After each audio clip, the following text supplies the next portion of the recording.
Hello, eu sunt Anca și da, sunt îmbrăcată la fel ca săptămâna trecută sau acum 2 săptămâni sau când ai fi postat eu filmulețul ăla și încă nu mi-am terminat cereale.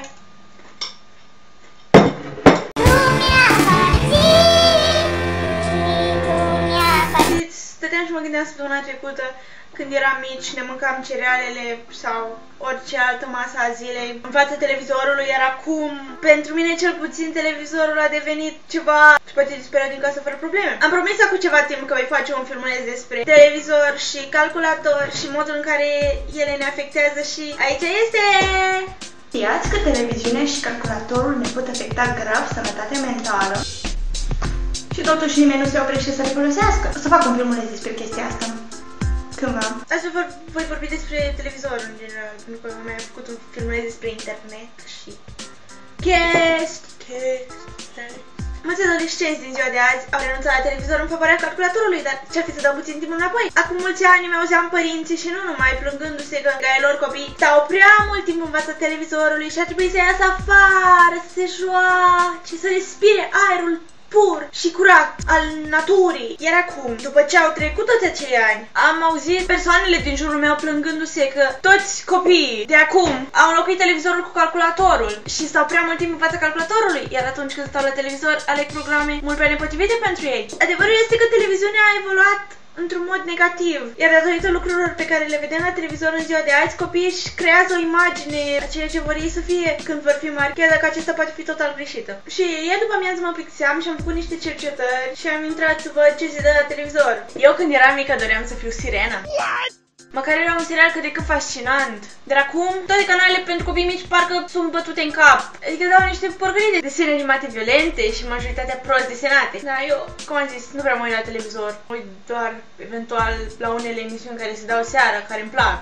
Și pentru că, într-o dimineață, acum câteva dimineți mă plictiseam, m-am gândit să văd ce se mai întâmplă în lume. Și am deschis televizorul. Și ce pot spune? Desenele animate tradiționale. Bine, nu chiar tradiționale, dar originale, vechi, superbe. De acum câțiva ani au fost înlocuite cu niște porcării desenate pe calculator. Bine, unele dintre ele poate sunt și ele frumoase, dar majoritatea nu. Serialele pentru copii de peste 12 ani, preadolescenți, adolescenți, puțin mai micuți, care nu erau prea educative nici pe atunci, dar măcar erau inofensive, au fost înlocuite cu altele în care fetițe de 14 ani fug de acasă cu băieți de 20 de ani și încep să-și trăiască povestea de iubire. 14 ani. Doamne, ce bine îmi pare că s-a terminat serialul ăla! Un lucru pe care nu înțeleg la ce se dă la televizor în ziua de azi, mai ales pe posturile din România, este promovarea inculturii și aici mă refer la oameni care nu știu ce-i cu viața lor, la parașute și urât am zis-o, fete care mai au și puțină față pe machiaj și foarte puține haine pe corp, care se ceartă cu nu știu ce a fost iubiți sau fac orice pentru a intra în scandaluri și pentru a fi incluse în aceste emisiuni numai pentru a câștiga bani, pentru că lumea se uită la ele. Dacă nu are lumea ce face, deși nimeni nu le iubește, mai ales dacă înjură în direct, crește audiența, după aceea postul respectiv ia o amendă și domnișoarele continuă să apară, cred. Sau și mă gândesc dacă fetițele din ziua de azi poate deschid televizorul pe acele posturi și iau acele personalități ca modele de urmat în viață și vor și ele să facă ceea ce fac acele fete. De asemenea, altceva ce eu nu înțeleg sunt știrile de la ora 5 care ar trebui mutate la oră mai târzie, pentru că nici măcar eu nu suport să mă uit.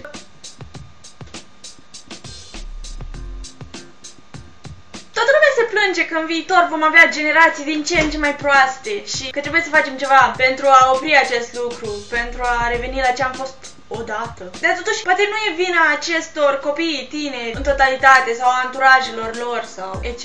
Televizorul spară creierul oamenilor, iar noi trebuie să oprim asta.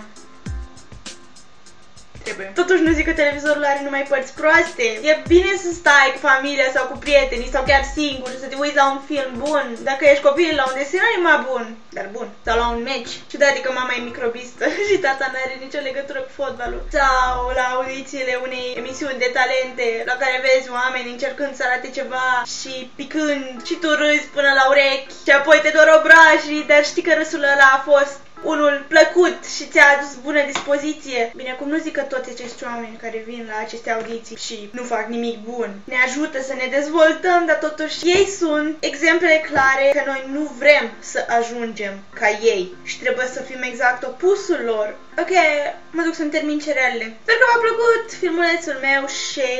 cum zic eu de obicei? Adios!